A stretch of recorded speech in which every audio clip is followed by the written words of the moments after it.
আমরা ইউটিউবে যখন একটা চ্যানেল খুলি তখন সবাই চাই যেন খুব তাড়াতাড়ি আমাদের চ্যানেলটা ভাইরাল হয়ে যায়, খুব তাড়াতাড়ি আমাদের অনেক অনেক ভিউজ হয়। তাই বলে আমরা সব সময় মিথ্যার আশ্রয় নিব, এটা কিন্তু ঠিক না। মিথ্যার আশ্রয় ছাড়াও কিন্তু আপনি ভাইরাল হতে পারবেন ইচ্ছা করলে।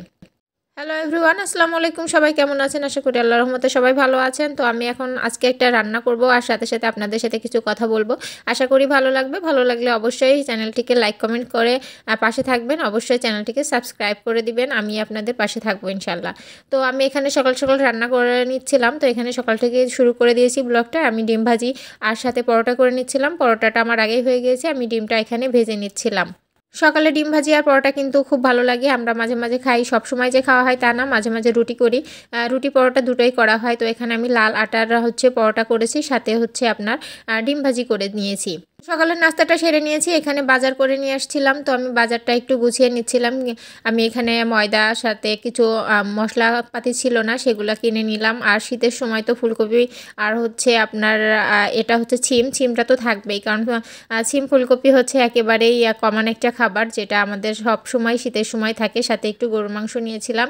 তো আমি গরুর মাংস রান্না করব, সাথে ছিম ভাজিটাও করে নিব।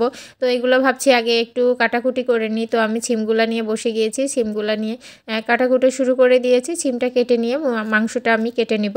তো যে কথাটা আমি বলছিলাম যে আমরা ভাইরাল তো অবশ্যই হতে চাই, কারণ একটা যখন চ্যানেল খোলা হয় তখন অবশ্যই মন চায় যে খুব তাড়াতাড়ি সাবস্ক্রাইব হয়ে যাক, তাড়াতাড়ি ফলোয়ার্স বেড়ে যাক, তাড়াতাড়ি আমার ভিউয়ার্স বেড়ে যাক, আমার ভিউ অনেক অনেক হোক। তো এটা সবাই আমরা কিন্তু চাই।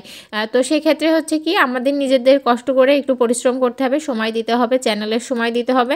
তাহলে অবশ্যই এটা সম্ভব। কিন্তু তাই বলে মিথ্যা কথা বলে আমরা ভাইরাল হব, এটা কিন্তু আসলেই কাম্য নয়।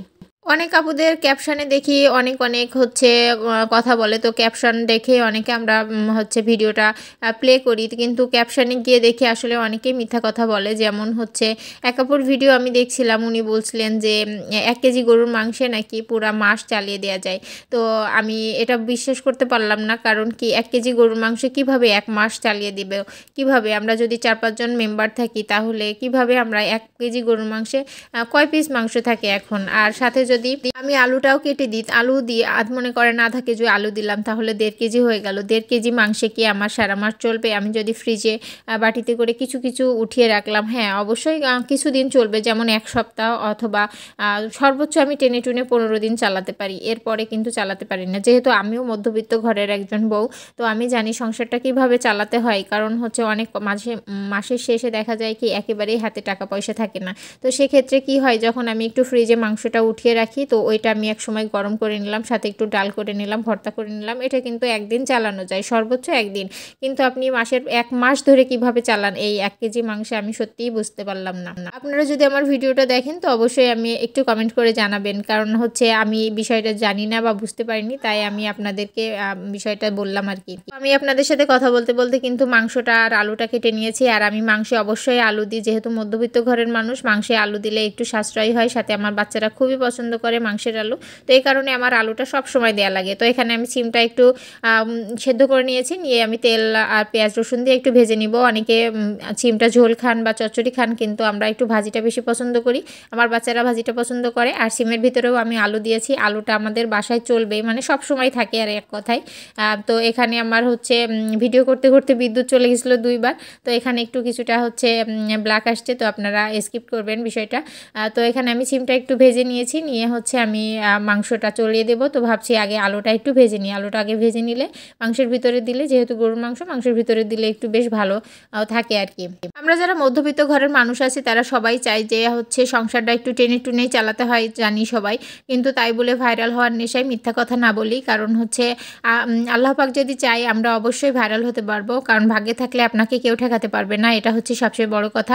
আমি যেটা মনে করি, বিশ্বাস করি, আমি চ্যানেল খুলেছি এই তো কিছুদিন হলো, 1 মাস হয়নি এখনও, আলহামদুলিল্লাহ। তো আমার এখন বর্তমানে বেশ অনেক সাবস্ক্রাইবার হয়ে গেছে, অনেকে দেখতে পাচ্ছেন, দেখছেন। আর হচ্ছে তাছাড়া আমার শর্ট চ্যানেলে দেখবেন, শর্টে আমার আলহামদুলিল্লাহ লাখের উপরে ভিউজ হয়ে গেছে আলহামদুলিল্লাহ। তো হচ্ছে এটা হচ্ছে সবচেয়ে বড় ব্যাপার। তো চেষ্টা করলে অবশ্যই সফলতা আসবে, কিন্তু তাই বলে আমরা মিথ্যা কথা বলে সফলতা না নিয়ে আসি, সেটাই হচ্ছে সবচেয়ে বেটার। তো এখানে আমি মাংসটা কষিয়ে নিয়েছি। আর এই দেখেন, মধ্যবিত্ত মানুষের যেটা হয়, গ্যাস আমাদের যেহেতু সিলিন্ডার গ্যাস, তো গরুর মাংসটা কিন্তু অনেকক্ষণ লাগে সেদ্ধ হতে। তো আমি এখানে একটু প্রেশার কুকারে একটু সেদ্ধ করে নিয়েছি, যে কয়েকটা হুইসেল দিয়ে নিয়েছি যাতে হচ্ছে একটু তাড়াতাড়ি হয়ে যায়, হ্যাঁ, তাহলে গ্যাসটা একটু কম লাগবে। তো সেই হিসেব করে কিন্তু আমি এখানে করছি। তো এখানে কিছুটা চুই ঝাল দিয়ে দিলাম। চুই ঝাল দিলে কিন্তু গরুর মাংসটা অনেক সুন্দর লাগে খেতে। ঝালটা দিয়েও আমি কিন্তু এখানে মাংসটা ভালো করে মিশিয়ে কষিয়ে নিচ্ছিলাম, কারণ যেহেতু আমি প্রেশার কুকারে সেদ্ধ করে নিয়েছি, তো এখানে একটু কষিয়ে নিতে হবে। তো ভালো করে একটু কষিয়ে নিয়েছি, নিয়ে এখানে আলু দিয়ে দেবো। আলুটা দিয়ে এবার ভালো করে কষিয়ে আমি কিন্তু আরেকবার হচ্ছে একটু ঝোলের পানি দিয়ে দেবো, তাহলে কিন্তু মাংসটা অনেক সুন্দর হয়ে যাবে এবং খুব তাড়াতাড়ি রান্নাটা হয়ে যাবে। যেহেতু আমি এখানে কড়াইতেও রান্না করছি আর প্রেশার কুকারে একটু সেদ্ধ করে নিয়েছি, তাই এখানে একটু তাড়াতাড়ি হয়ে গেছে। তো আশা করি আপনারা আমার কথাটা ভুল বুঝবেন না, বুঝতে পারবেন আমি কি বলতে চেয়েছি। তো সবাই ভালো থাকবেন, সুস্থ থাকবেন, অবশ্যই আমার চ্যানেলটিকে একটু কষ্ট করে সাবস্ক্রাইব করে দেখবেন। আল্লাহ আল্লাহ হাফেজ।